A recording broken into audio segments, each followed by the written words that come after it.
Hello, esto es el podcast de Michelle y me da un gusto enorme que estés por aquí. En este espacio descubriremos lo que dice la Biblia acerca de las relaciones interpersonales, la familia y la sexualidad. Soy Michelle Espinosa de Mejía, allá vamos.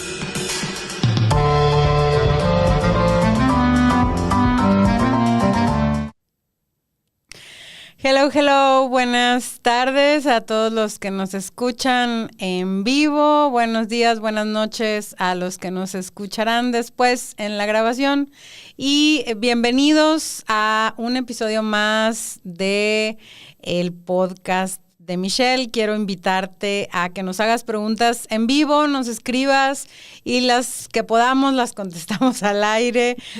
Escribe a convergenteradio.com, a la aplicación de Convergente Radio o al teléfono 33 21 17 82 97. Te invito a que si el contenido te bendice, nos apoyes en Patreon para seguir generando contenido.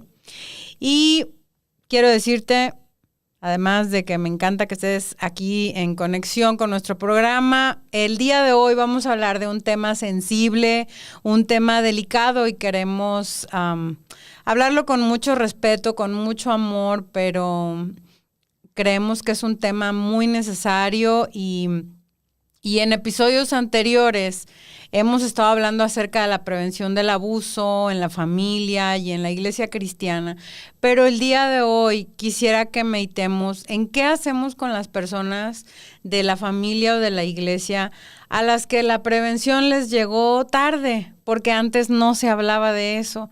Cómo ayudar a los hermanos y a las hermanas de la iglesia que son sobrevivientes de un abuso que quizás ocurrió hace 5, 10, 15, quizás hasta 20 años y a lo mejor barrieron el tema debajo de un tapete y siguieron con su vida, ¿no?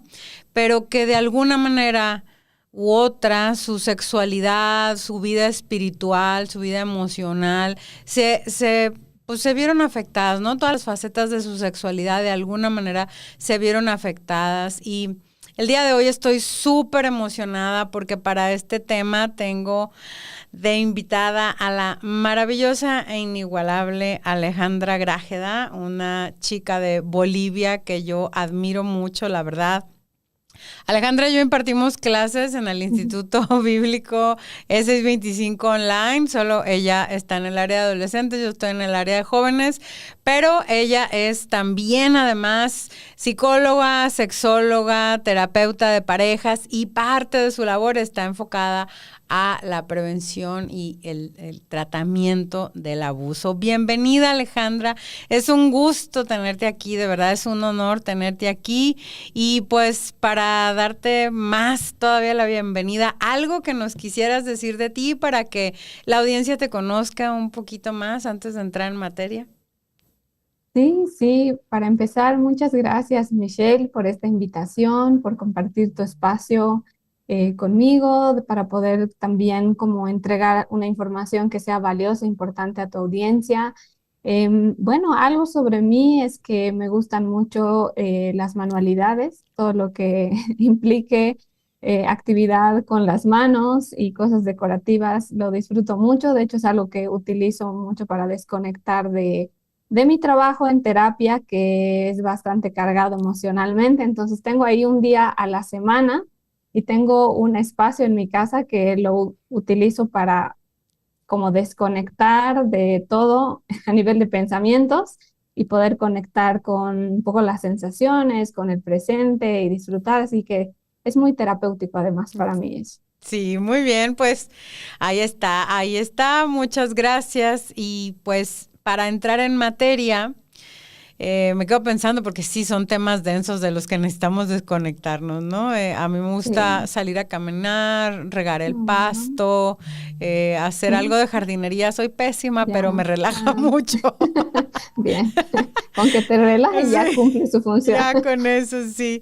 Entonces, bueno, pues entremos en materia y tú conocerás también a la experta en abuso la doctora Diane Lamberg, que es autora también, dice que las personas que han vivido un trauma pudieran verse bien, pero tienen heridas profundas en su mente y corazón que les afectan profundamente. Y otro especialista también en abuso y autor también, Stephen Tracy, dice que el estado menos saludable de un sobreviviente es el estado de negación profunda. Entonces, mi primera pregunta para ti, Ale, en esta tarde respecto a este tema es, ¿cuáles dirías que son algunas secuelas a largo plazo que se presentan en los jóvenes o en los adultos que sufrieron abuso en su niñez o en su adolescencia? Ya han pasado años y ahora quizás tienen esas secuelas a largo plazo. ¿Qué nos pudieras decir? Sí, quiero empezar como afirmando que el trauma no es solo como un mal recuerdo, ¿sí? De algo que se encuentra en el pasado. Ha sucedido en el pasado, pero tiene un impacto en el presente. Y el trauma por abuso sexual infantil altera profundamente el sistema nervioso, ¿no? Cuando una persona como que intenta seguir adelante simplemente bloqueando el recuerdo, el cuerpo en realidad no olvida, ¿no? Y reacciona principalmente, vamos a ver, en dos direcciones. Reacciona hacia arriba, vamos a pensar en la hiperactivación, y esto se refiere a que el sistema nervioso es como que pisa el acelerador, y eso, para que lo entiendan, se manifiesta como ansiedad crónica, hipervigilancia, necesidad de controlar, ¿no? Comportamientos impulsivos. Esto en solteros y casados, o sea, en términos generales, primero me gustaría explicarlo. Y la otra dirección es hacia abajo, que es la hipoactivación o disociación o desconexión, es cuando el sistema nervioso pisa el freno. ¿Sí? Como una reacción de emergencia ante una situación en la que se siente totalmente impotente. Entonces, esto lo podemos ver a través de la desconexión emocional, el entumecimiento, el aislamiento, como la sensación de estar fuera de tu propio cuerpo, y a eso le llamamos disociación. Entonces, hay personas en este escenario que podrían hablar en detalle de la experiencia de abuso que han experimentado y no conectar emocionalmente con nada de lo que están contando. Entonces, a mí me parece que hay un poco más de riesgo en las personas que están en este estado de hipoactivación, porque asumen que no les afecta, que no les ha afectado, porque no lo sienten, pero en realidad están desconectados, ¿no? De esas sensaciones. Y de hecho las personas pueden o estar hiperactivadas o hipoactivadas o una combinación de ambos, ¿no? Entonces, los que nos están oyendo quizá pueden reconocer algunos indicadores tanto de la hiperactivación o de la hipoactivación en su caso, si han vivido una historia de abuso durante su infancia. Y en estos casos, a veces, como digo, es como más difícil cuando hay disociación o desconexión, también porque eso es un indicador de que la persona se sentía en el momento del abuso tan vulnerable que lo mejor que podía hacer era desconectarse. Es como ese botón de apagado, ¿no? Que el sistema nervioso apaga todo y me desconecto, ¿no? Al menos las personas que están dentro de la hiperactivación a veces han podido gritar o han podido correr, ¿no? Han podido reaccionar de alguna manera. Entonces, esto, creo que estas dos direcciones pueden dictar cómo la persona, vamos a decir sobreviviente, prefiero en lugar de víctima, sí. Interactúa con el mundo en el largo plazo, ¿no? Podemos ver en la soltería, por ejemplo, la hipoactivación la hipoactivación cuando es hacia abajo y el sistema nervioso ha frenado, puede asociar la vulnerabilidad con el peligro, ¿no? Entonces, muchas personas solteras en este estado evitan a veces el noviazgo, se aíslan, sabotean relaciones que son saludables, porque la cercanía, no solo física, pero sobre todo esa combinación de cercanía emocional y cercanía física les abruma, les representa un estado de inseguridad, porque normalmente sabemos, seguramente lo han explorado en programas anteriores, cómo el abuso se da en situaciones donde el agresor tiene una conexión con el sobreviviente, tiene una conexión emocional, hay un vínculo y luego empieza un contacto físico. Entonces, la intimidad emocional y física es un recordatorio de sentirme en peligro y por eso necesito huir, ¿no? De esta situación. Por otro lado, en la soltería, si es que hubiera una reacción hacia arriba y hay una hiperactivación, puede eso llevar a que los jóvenes, como que jóvenes o jóvenes adultos solteros, canalicen el trauma a través de conductas sexuales de riesgo, ¿no? Una búsqueda constante de encuentros sexuales o puede ser a través de la pornografía también. La adicción a la pornografía suele ser también una forma en la que mi cerebro está intentando resolver esto no resuelto de mi historia, ¿no? Y esto suele ser más un intento, es inconsciente, ¿no? De retomar el control sobre mi cuerpo en una situación durante el abuso en la que me he sentido fuera de control, ¿no? También a veces he entendido el sexo por que el primer contacto ha sido el abuso, ¿no? He entendido el sexo como la validación, mm, como la única, como el único lenguaje, ¿no? Para saber que tengo valor, porque esto he aprendido, ¿no? Que tengo atención y afecto de la otra persona en cuanto pueden utilizar mi cuerpo para su satisfacción sexual. Entonces puede haber en estos dos sentidos como una reacción en la soltería y en el matrimonio se ve algo diferente, ¿no? Pero también está presente. En el matrimonio puede haber como un rechazo hacia el sexo, ¿no? Una desconexión cuando la respuesta es hacia abajo. La intimidad o el afecto físico, cierto tipo de toques, de palabras o de acercamientos pueden generar como un gatillo, ¿no? Para la persona y le puede llevar a momentos del abuso, ¿no? A nivel emocional o a nivel también como de imágenes, de recuerdos, porque hay gente que no recuerda como visualmente el abuso, pero recuerda cómo se sentía estar en esa situación. Entonces, todo lo que está relacionado al contacto sexual con la pareja puede ser un disparador, ¿no? Como un detonante. Y claro, en ese estado, muchas personas que han sufrido abuso en una interacción sexual pueden entrar como en quedarse paralizadas o congeladas, ¿no? Y eso les lleva muchas veces a desconectar de su deseo sexual, rechazar el sexo, ¿no? O que para mí es el peor escenario, como estar presentes físicamente, pero estar ausentes emocionalmente durante la intimidad. Y eso es muy fuerte, ¿no? Porque se revive la dinámica del abuso en ese caso. Y la pareja de quien ha sufrido abuso también lo pasa muy mal, porque dicen, yo he atendido a muchas parejas, ¿no? Donde a veces o el esposo o la esposa dice, claro, tengo su cuerpo, pero no tengo su deseo, no le tengo a mi pareja, no está presente. Y eso es un problema, ¿no? Luego en el tema, en el área sexual, en la relación. Pero luego también está el otro extremo, ¿no? Cuando hay una respuesta hacia arriba, el trauma también no procesado puede llevarles a una búsqueda constante o compulsiva, ¿no? Como una exigencia compulsiva hacia la búsqueda de encuentros sexuales, también como un mecanismo para aliviar la ansiedad, ¿no? En lugar de que el sexo sea un espacio de conexión y de seguridad con la pareja, simplemente busco esa recompensa a nivel cerebral de todas las hormonas que se segregan cuando se experimenta un orgasmo para lidiar con la ansiedad. Entonces, si ha habido estas señales, digamos, hacia arriba de hiperactivación durante la soltería y ha habido promiscuidad, por ejemplo, buscar mucho el sexo, esto no va a cambiar en el matrimonio si no se atiende, ¿no? Se reproduce, pero hacia la pareja, o ambos combinados, ¿no? Con la pareja y también hay búsqueda de pornografía, hay situaciones de infidelidad, o sea, hay muchos problemas que se desencadenan a raíz de esto, ¿no? Y también hay como una parte en la que en muchos matrimonios no se habla, todavía es un secreto la experiencia de abuso y esto genera fricciones que para la pareja son inexplicables, ¿no? El sobreviviente guarda el secreto y su pareja está un poco perdida de qué es lo que está pasando y como se empieza a generar un dolor también en la pareja en la que el cónyuge se siente como rechazado, ¿no? Se siente ya no querido. Entonces, creo que en ese sentido, hay una consecuencia que es claramente visible, medible, ¿no? Que nos hace saber que los efectos están presentes, no solamente es algo del pasado, ¿no? Sino es algo en el presente. Y por supuesto también afectan la relación con Dios, ¿no?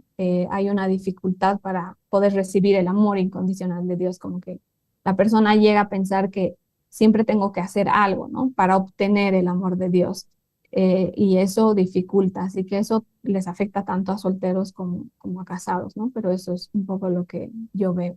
Sí, muchas gracias. Fíjate que he atendido a personas que incluso me dicen, es que yo ya no puedo confiar en Dios porque ¿dónde estaba Dios cuando sucedió todo esto? ¿No? Entonces, Claro. eh, aún crecieron en un ambiente cristiano, pero a partir del momento que el evento sucede, pues se alejan de Dios, ¿no? Y ahorita que decías de que no se confiesa a la pareja, hay un autor que es Tim Hayne, es de Australia y tiene también, es pastor y tiene un libro referente para ayudarnos a entender las dinámicas del abuso.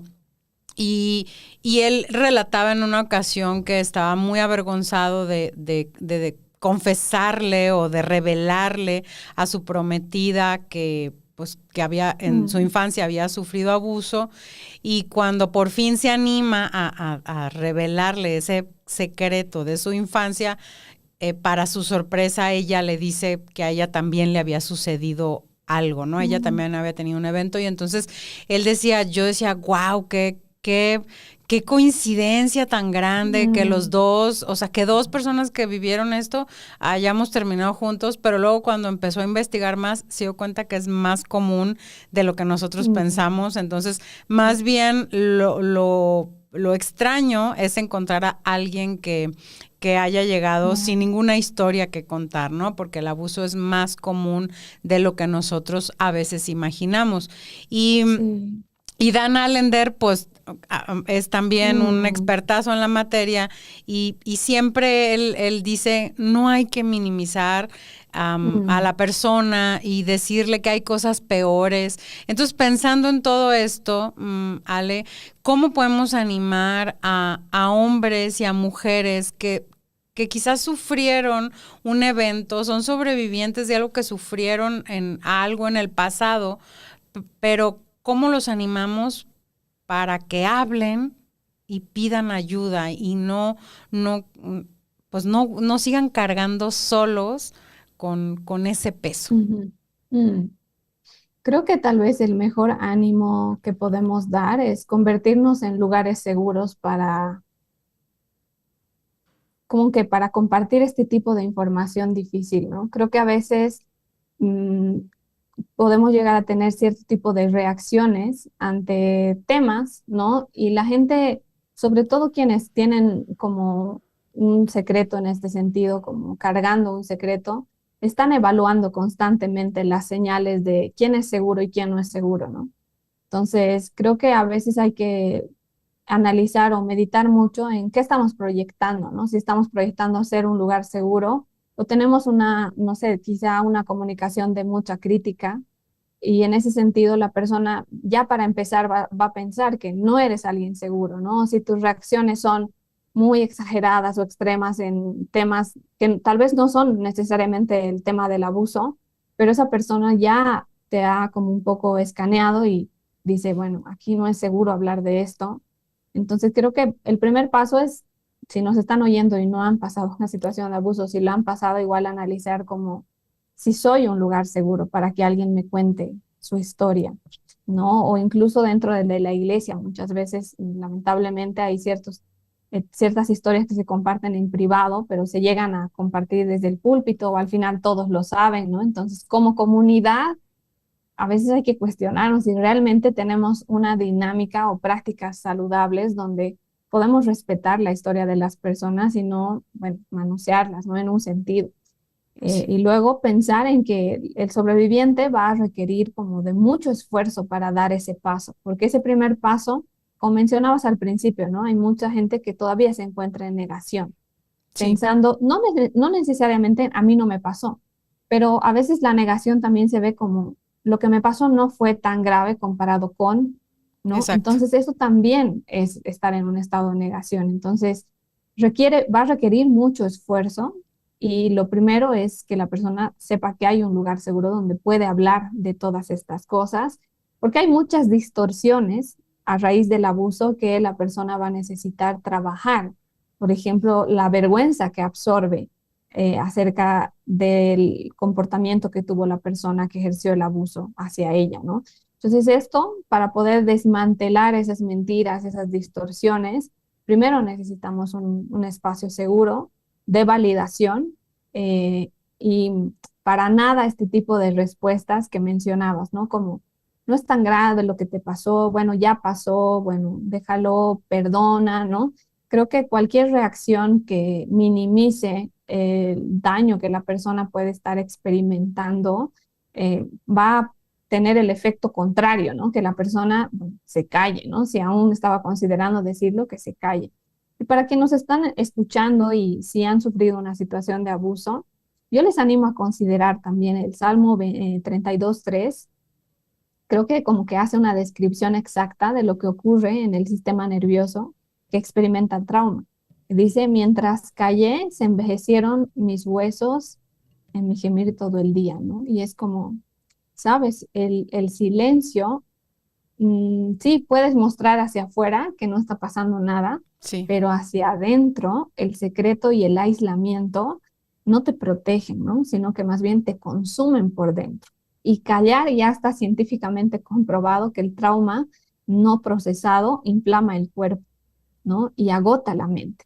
Entonces hay muchas enfermedades autoinmunes, ¿no? La fibromialgia, por ejemplo, hay muchas de ellas que están conectadas a trauma no procesado.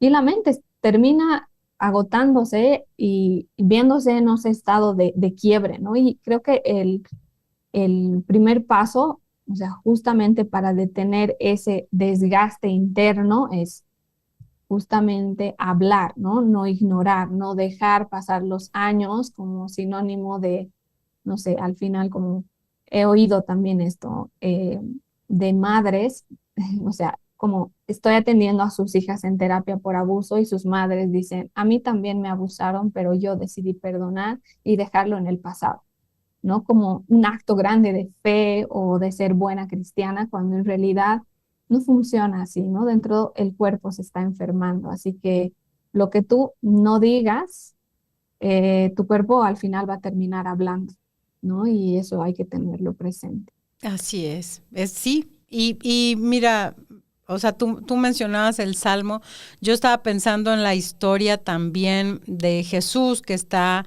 en Lucas 11 del 5 al 9, donde dice que Jesús dice, supongan que uno de ustedes va a la casa de un amigo a medianoche para pedirle que le preste 3 panes.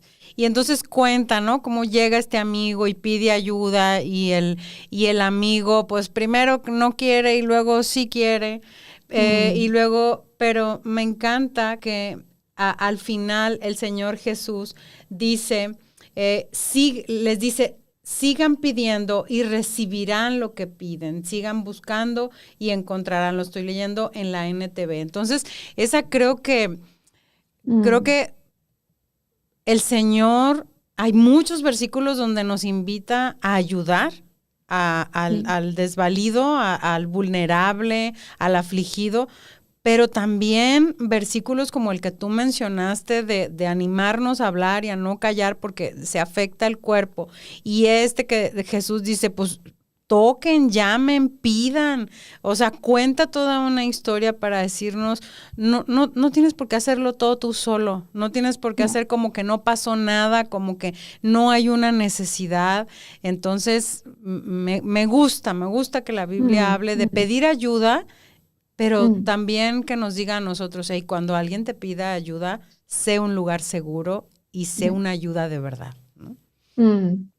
eso sí. Sí, entonces, pues te quisiera también preguntar, Ale, tú como desde la fe, no solo como terapeuta, ¿qué esperanza podemos darles a los sobrevivientes de la posibilidad que tienen de ser restaurados con algo que les sucedió incluso hace muchos años? Mm. Sí, hay algo que siempre digo y creo que es una de las tal vez como frases que Dios me ha regalado antes de todo, ¿no? Antes de empezar incluso a trabajar en terapia y todo, cuando esto era un deseo de ayudar a las personas solamente y todavía no tenía herramientas, pero es que hay esperanza después del abuso. y que el abuso no define quién eres, ¿no? Creo que sí, al ser un daño tan profundo, marca como tu identidad tan fuerte, pero no es todo lo que eres, ¿no? Y no es lo que va a determinar tu futuro ni tu presente. Entonces, creo que la esperanza que ofrece la Biblia, que podemos encontrar de parte de Dios a través de la Biblia, creo que nos cubre de forma integral, ¿no? Abarca la parte espiritual, abarca el alma, también abarca el cuerpo, porque Dios nos ha hecho íntegros. Él ha creado no solo tu espíritu, también tu alma y también tu cuerpo. Entonces, Dios ha creado nuestro cerebro con capacidades como la neuroplasticidad, por ejemplo, que permite que tu cerebro pueda recablearse, ¿no? Que pueda sanar, pueda formatearse. Y Dios lo ha diseñado así desde el principio. Entonces, todo lo que tu cuerpo es capaz de hacer, solamente que creo que cuando es a nivel emocional no lo vemos tan claro, ¿no? Porque a nivel físico, si tú te haces una herida, tu cuerpo tiene la capacidad de responder y atender esa herida, ¿no? Y tiene sus mecanismos y tú no tienes que hacer nada, realmente tu cuerpo ya está funcionando para atender y es todo lo que Dios ha creado que está integrado en cómo funciona tu cuerpo, ¿no? Y a veces cuando la herida es muy grande, vas a necesitar apoyar a tu cuerpo para terminar de sanar y a veces recibes apoyo de un médico, ¿no? De medicamentos, de una intervención. Y a nivel emocional pasa lo mismo, ¿no? A nivel emocional, Dios ha creado nuestra mente y nuestro cuerpo con la capacidad de responder al dolor emocional y al trauma, ¿no? Entonces, podemos ver también en el Salmo 147:3 que dice, Él sana a los quebrantados de corazón y venda sus heridas. Entonces vemos aquí cómo Dios no es ajeno, ¿no? Al dolor del trauma. No solo al dolor, pero al dolor del trauma que es más profundo. Creo que es un Dios que venda las heridas y esto implica un proceso, ¿no? No dice como es un Dios que sana en un instante. No dice es el Dios que venda. Y cuando tú piensas en una venda, estás pensando en un proceso, en algo que requiere un proceso y un cuidado íntimo y prolongado y cercano, ¿no? Entonces, eso a nivel físico lo vemos claro. Cualquiera ha tenido una situación física que ha requerido este proceso y este cuidado. Pero cuando es a nivel emocional y mental, no está tan claro para nosotros qué significa ese proceso, ¿no? Sin embargo, Dios acompaña este proceso y lo respalda a través de la palabra, ¿no? También vemos en Jesús una persona, yo creo que una persona que entiende el abuso, pero una persona que entiende el cuerpo quebrantado, ¿no? O sea, partido en la descripción más atroz de quebrantamiento físico lo ha experimentado Jesús, ¿no? Sí, Y también a nivel emocional, como él ha experimentado traición, abuso de poder, desnudez pública, dolor físico extremo. Entonces, creo que Jesús entiende el lenguaje del trauma sí, porque su propio cuerpo ha llevado esas cicatrices de la maldad, ¿no? De humana. Así sí. que hay esperanza en eso, en que primero que nada Dios lo ve, lo entiende y entiende los procesos que esto puede requerir y las herramientas que esto puede requerir, ¿no? Y como herramientas a disposición tenemos obviamente la palabra, tenemos al Espíritu Santo que nos consuela, tenemos a la comunidad que nos acompaña, pero también tenemos la ciencia que nos da tal vez ahí los recursos prácticos para volver a experimentar esa seguridad, el gozo y la intimidad. Entonces, no creo que sean dos cosas separadas, lo que Dios nos ofrece y lo que la ciencia nos ofrece. Creo que es Dios obrando a través de todas estas cosas para el proceso de sanidad, ¿no? De cualquier sobreviviente. Sí, sí, sí, sí. Estoy completamente de acuerdo y creo que Jesús nos entiende, creo que Jesús conoce nuestros dolores, nuestras penas, nuestras cargas. Y fíjate que además de los pasajes que mencionaste, el Salmo 55 particularmente habla de alguna manera del abuso y el versículo 22, la primera parte, me gusta porque dice, lleva tus cargas al Señor, Él te Mm, sostendrá. Entonces mm, creo que ahí nos anima a saber que el Señor nos sostiene, que el Señor nos ayuda, que el Señor nos bendice. y pues tenemos esa esperanza, ¿no? Y antes de pasar a las participaciones de la audiencia, te quisiera hacer una última pregunta, Ale. ¿Cuáles consideras que pudieran ser acciones prácticas que nuestra audiencia, si hay alguien que es sobreviviente de este tipo de eventos, cuáles serían acciones prácticas para superar o para trabajar las secuelas que pudieran identificar, o para empezar, ok, a lo mejor no he identificado algunas secuelas, pero para empezar ese proceso que mencionabas, ¿no? Como el vendaje que mencionabas del versículo. ¿Qué consejos nos pudieras dar iniciales? Creo que el primer paso, sí, fundamental es salir de la negación, ¿no? Y creo que eso está combinado con encontrar un lugar seguro, tal vez. Yo siempre pienso esto como cuando tú tienes que decir algo en voz alta, primero has tenido que aceptar internamente algo para poder expresarlo hacia otra persona, ¿no? Entonces, quizá necesitas encontrar, no contarle tu historia a todo el mundo, pero sí necesitas romper el silencio con una persona segura para empezar, ¿no? Si estás en negación, ese puede ser, o si has estado en negación como el primer paso. Si estás casado o casada, tal vez puede ser tu pareja, si ves que tu pareja es una persona receptiva, ¿no? O un líder que tú veas que es maduro en la fe, o un consejero, ¿no? El solo hecho de decir en voz alta, sufrí abuso y estoy lidiando con esto, es suficiente. A veces piensas como, pero ¿qué tendría que contar? ¿Cómo tendría que ser? ¿No? Y hasta yo te animaría, puedes empezar poniendo por escrito lo que quieres decir.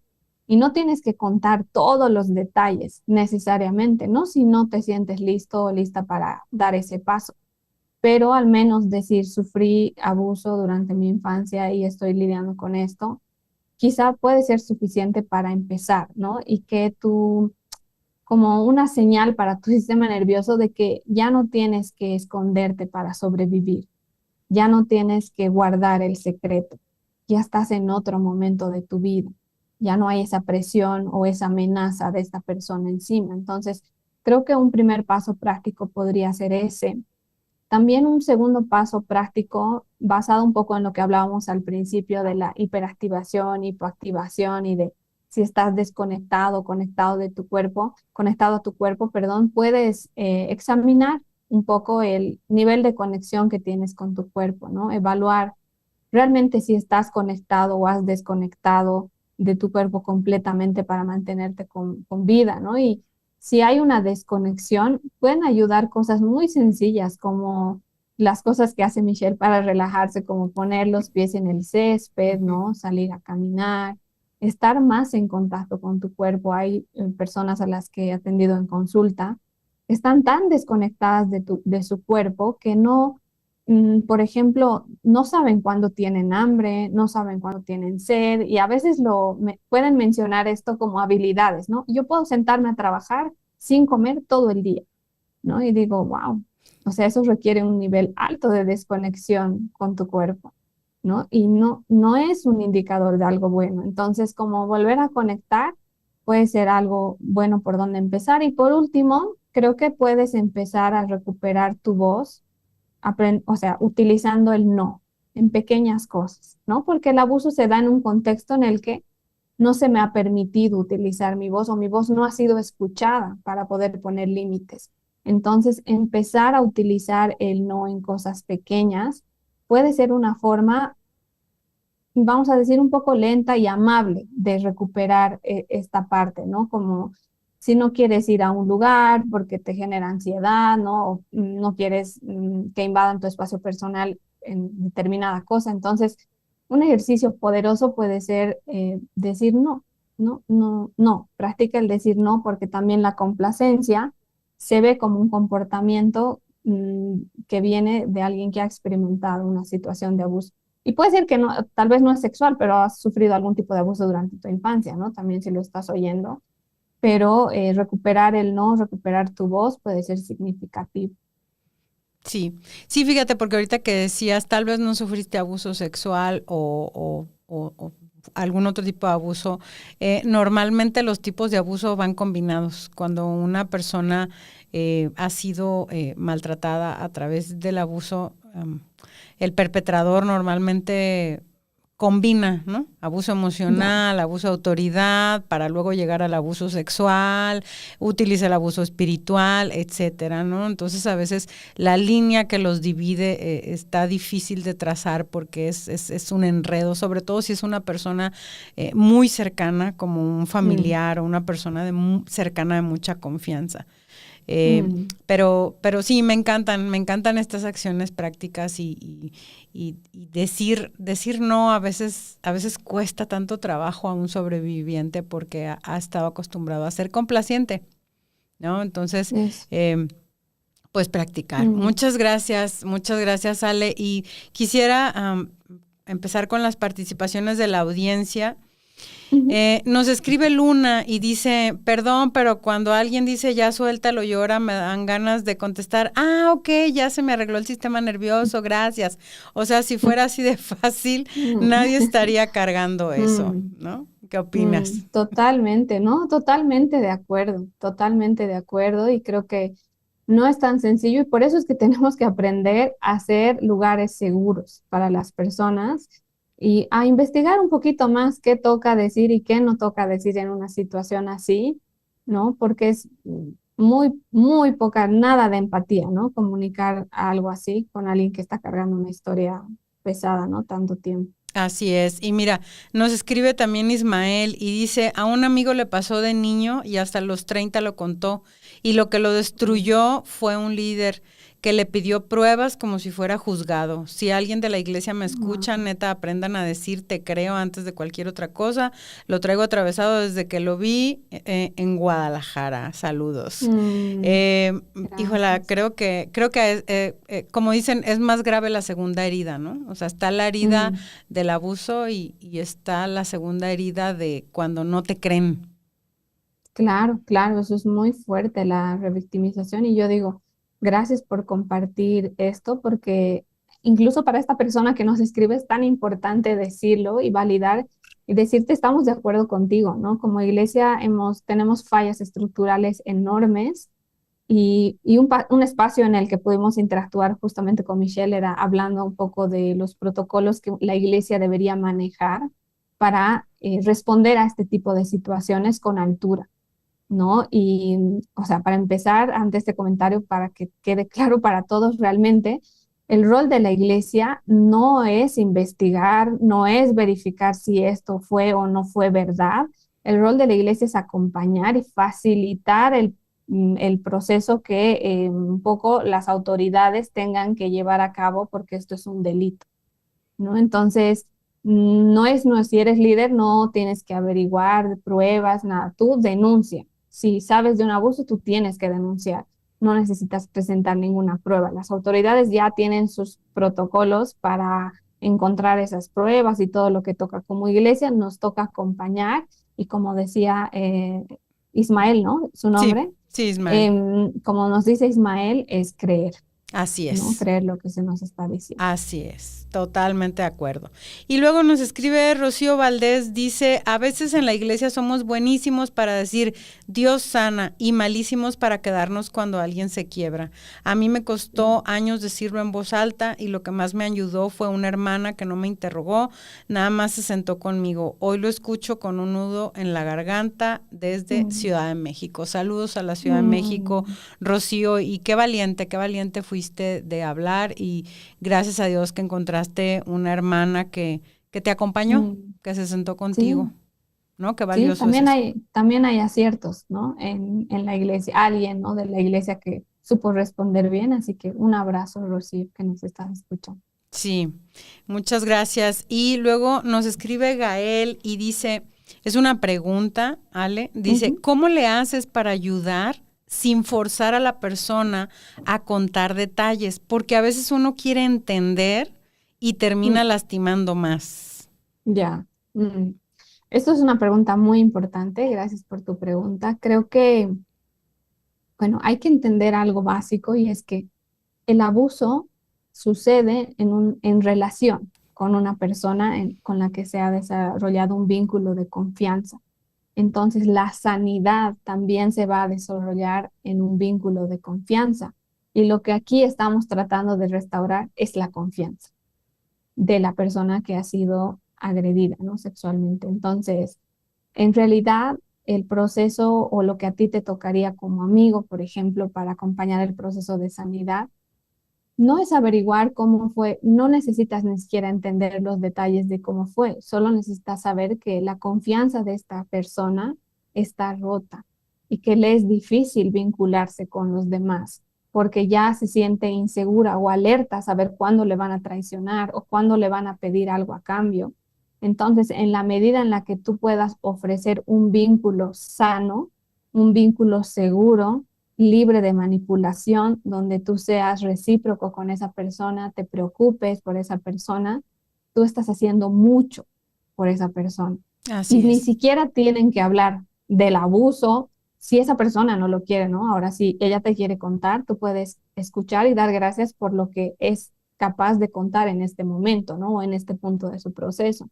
Pero luego, ¿cómo se ve el acompañamiento? Se ve tú yendo a tomarte un café con esta persona, tú celebrando sus logros, tú estando en su cumpleaños, tú invitándole a ser parte de tu vida. Así se ve el acompañamiento de un amigo en el proceso de restauración de alguien que ha sufrido abuso, ¿no? Así es. Como dice la Biblia en Romanos 12, llorar con el que llora, ¿no? Y Eso. gozarse con el que Mm. se culpan. Gracias, Jimena. Saludos hasta Barcelona. Esto sucede mucho, ¿no? No sacamos a la persona del peligro porque malentendemos la doctrina del perdón. Creo que es algo muy común, ¿no? No sé cómo lo has visto tú, Ale.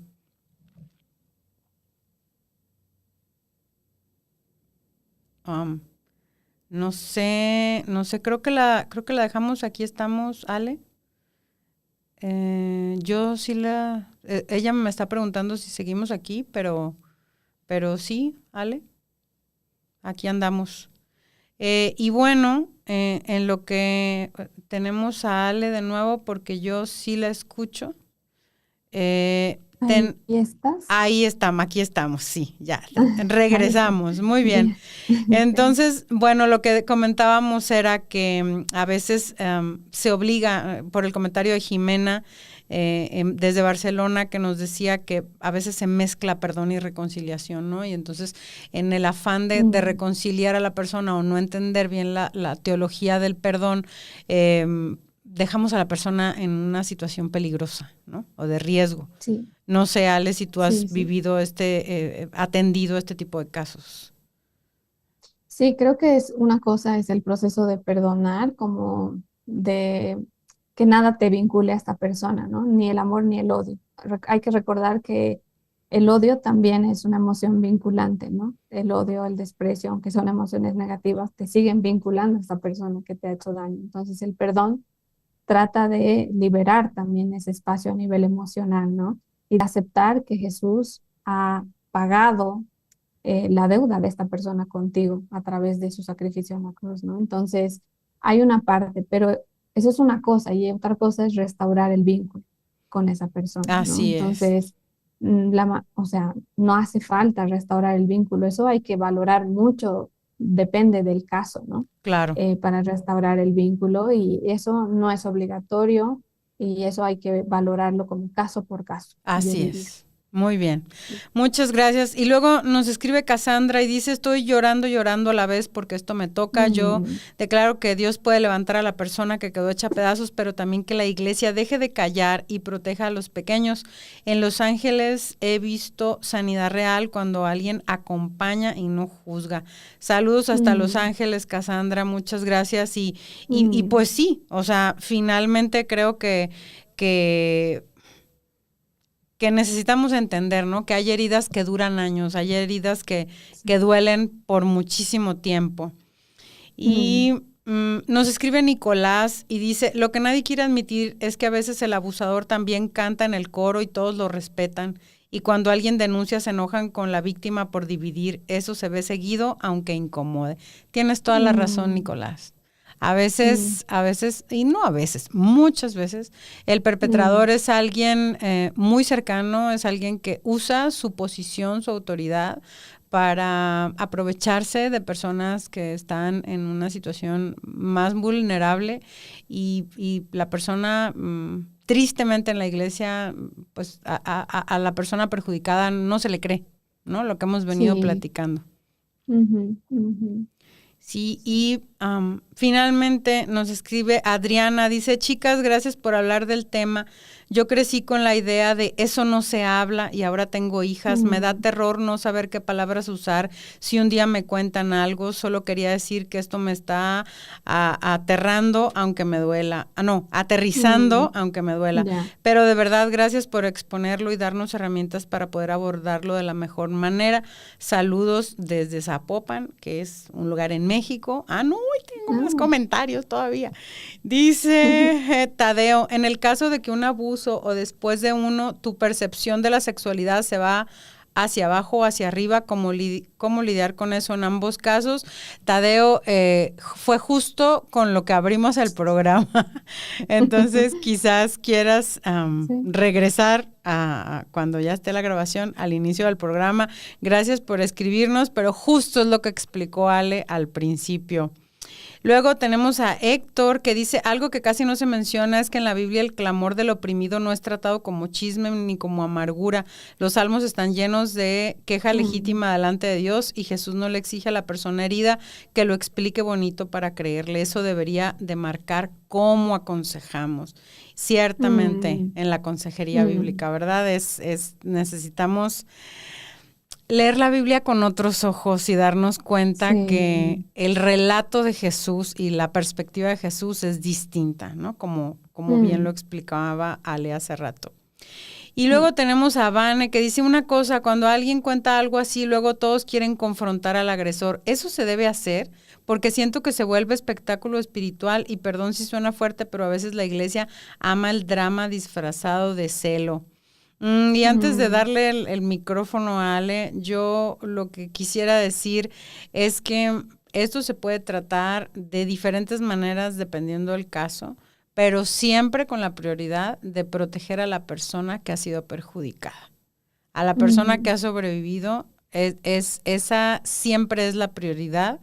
El caso varía, se toman distintos matices, pero la prioridad siempre es la persona que está herida y por eso yo vuelvo a la historia del buen samaritano. La prioridad es ayudar a la persona que ha sido lastimada.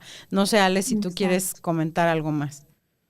No, totalmente estoy contigo, ¿no? Creo que es importante centrarnos en lo que la persona que ha sufrido el daño necesita, porque luego, claro, cuando el resto de gente se entera de esto, les produce algo. Entonces, si yo me centro en lo que esto a mí me produce y actúo conforme a lo que esto a mí me produce enojo y voy y actúo, ¿no? Estoy dejando de lado lo que la persona que ha sido dañada necesita y le produce y la emoción en la que necesita que le acompañe.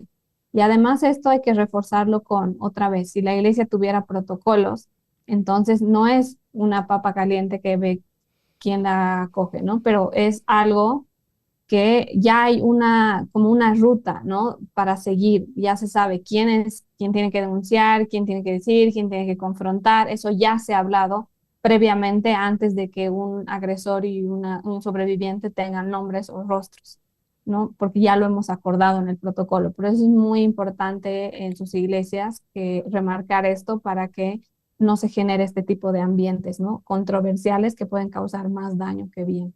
Así es. Y la última participación, dice el nombre, el tibio de la iglesia. Me encantó su alias. Dice, yo no juzgo, pero hay líderes que en cuanto oyen abuso, lo convierten en tema de púlpito con ejemplos y la persona queda expuesta, aunque no digan nombre. O sea, ya todo el mundo sabe de quién está hablando en clave, ¿no? Dice, ¿eso cuenta como falta de cuidado pastoral? Dios sabe, pero a mí me parece raro. De nuevo, creo que volvemos al tema de priorizar la seguridad y el cuidado de la persona que ha sido vulnerada, de la persona que está herida. Entonces, no creo que exhibirla sea lo mejor. como dice Ale, los protocolos por eso ayudan muchísimo a proteger a los sobrevivientes. Y entonces, para cerrar este tema, antes de pasar a la trivia final para cerrar, yo quisiera invitarles, si tú has estado callando y guardando el tema por años, yo te invito a buscar ayuda.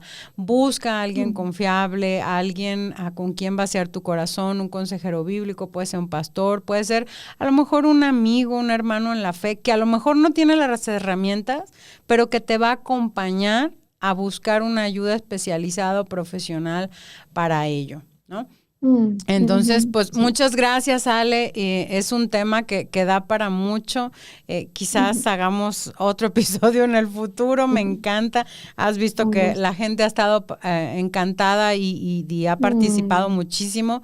Y ya para cerrar, quisiera hacerte la trivia que les hago a todos los invitados que vienen por primera vez, que es, ¿cuál sería tu comida favorita? Ya. Bueno, me gusta mucho la comida criolla de mi país, la comida boliviana. Ahí les doy de tarea para que investiguen cómo es la comida boliviana. Pero tiene mucho picante y ajís y esas cosas. Me gusta mucho. Mi paladar es criollo. Suena como a comida mexicana un poco, pero sí Sí, seguro que tenemos parecidos. nos vamos a llevar esa tarea de investigar los platos típicos de Bolivia. ¿Versículo favorito? Bueno, me gusta Jeremías 29:11, que yo sé los planes que tengo para ti, ¿no? Planes de bien y no de mal, a fin de darte un futuro lleno de esperanza. Y también se los quiero regalar a quienes estén escuchando. Creo que ese es el futuro que Dios imagina, ¿no?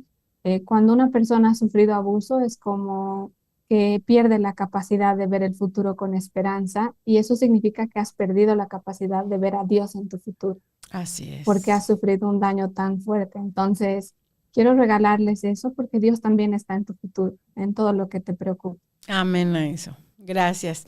¿Y un tip para los solteros, así rapidín? Rapidito, que bueno, no vean la soltería como una sala de espera mientras, sobre todo quienes han estado marcados por el abuso, ¿no? Como si fuera mercancía dañada y es una sala de espera para ser reparado. No es así. Creo que puedes utilizarlo como un espacio para reconstruir intimidad y seguridad personal, primero para conectar contigo mismo y conectar con los otros de forma segura, y enfocarte en esto, ¿no? Crear amistades seguras. Ah, excelente, excelente, excelente. ¿Y un tip para los casados? Bueno, que hablen con su pareja, ¿no? También si han, ya que estén en un estado de ansiedad o de desconexión, creo que algo práctico sería crear un espacio seguro con su esposo o su esposa para poder compartir esto que les ha sucedido en el pasado y que notan que les está afectando en su deseo sexual.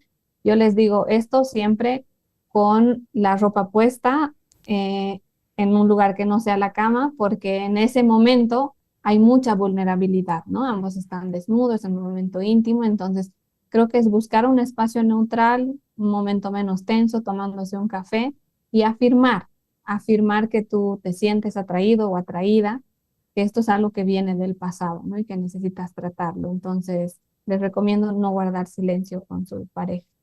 Excelente. Y finalmente, ¿dónde te podemos encontrar? ¿Dónde nos podemos poner en contacto contigo? Consumir tus recursos, lo que ofreces. Cuéntanos. Bien, bueno, pueden ir a mi cuenta de Instagram también, que es ale-psico-restauración. Y también todo lo que tenemos en contenido, yo trabajo en un gabinete de psicólogos con Cari Clewen, es un gabinete de psicólogos con base en España. Entonces la página web es masintimidad.com. Ahí ustedes si quieren agendar terapia conmigo, ahí está. Tenemos podcast también, tenemos talleres gratuitos, talleres de paga para parejas, para solteros, para líderes.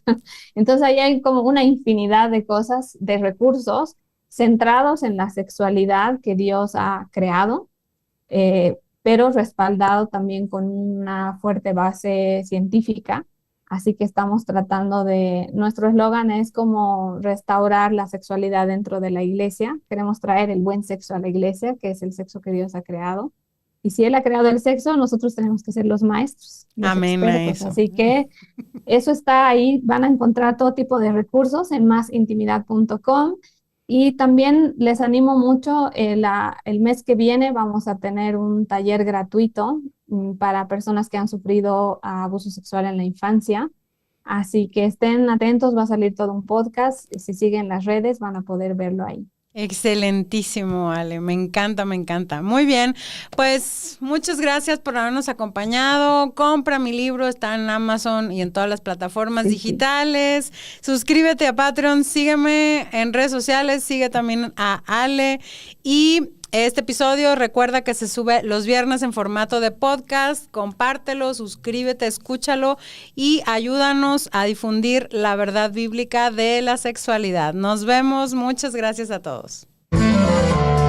Gracias por haberte unido al podcast de Michelle. Por favor, comparte el contenido y nos vemos en 2 semanas.